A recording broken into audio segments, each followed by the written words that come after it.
Good morning, hummingbirds. I hope you had a fantastic half term and you spent lots of time in the sun. We are back now to the final half term of year 5. And we are also back with Skellig. So we are on to chapter 25 now, but just to have a quick recap.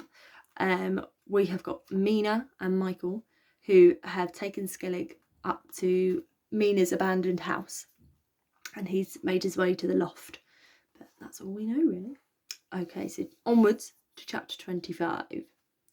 The wires and the tubes were in her again. The glass case was shut. She didn't move. She was wrapped in white. Her hair was fluffy, dead straight and black.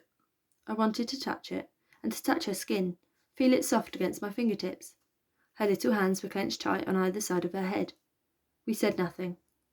I listened to the drone of the city outside, to the clatter of the hospital. I heard my own breathing, the scared quick breathing of my parents at my side. I heard them sniffing back their tears. I went on listening. I listened through all these noises until I heard the baby, the gentle squeaking of her breath, tiny and distant as if it came from a different world. I closed my eyes and went on listening and listening. I listened deeper until I believed I heard her beating heart. I told myself that if I listened hard enough, her breathing and the beating of her heart would never be able to stop. Dad held my hand as we walked through the corridors towards the car park. We passed a lift shaft and the woman with the Zimmer frame from upstairs tottered out. She gasped and rested on her frame and grinned at me.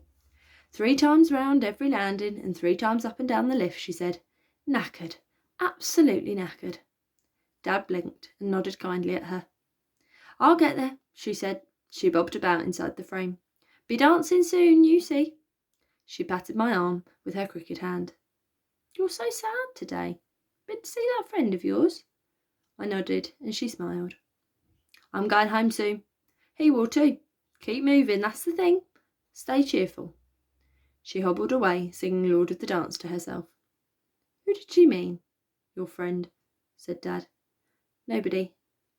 He was too distracted to ask again. In the car, I saw the tears running down his face. I closed my eyes. I remembered the sound of the baby's breathing, her beating heart. I held them in my mind, went on listening to them. I touched my heart, and I felt the baby's heart beating beside my own.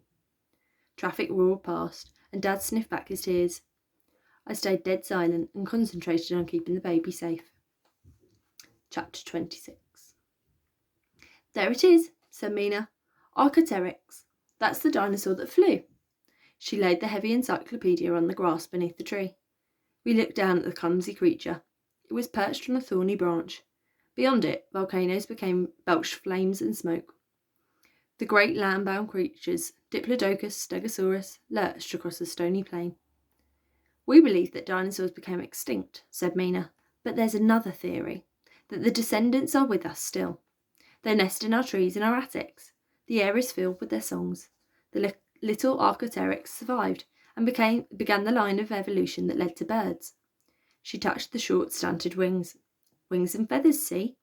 But the creature was a heavy, bony thing. Look at the clumsy leaden tail. It was capable of nothing but short, sudden flights. From tree to tree, stone to stone. It couldn't rise and spiral and dance like birds can now.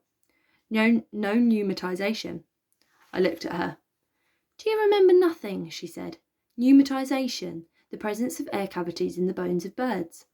It's this which allows them free flight. The blackbird flew from the tree above us and dashed into the sky. If you held the Archaeopteryx, she said, it would be almost as heavy as stone in your hand. It would be almost as heavy as the clay models I make. I looked into Mina's dark eyes. They were wide open, expectant, like she wanted me to see something or say something. I thought of the baby in my lap, of Skellig slung between Mina and me.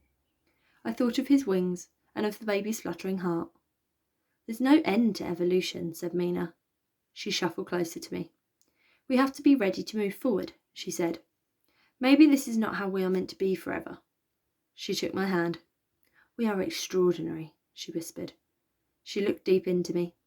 Skellig, she whispered. Skellig. I stared back. I didn't blink.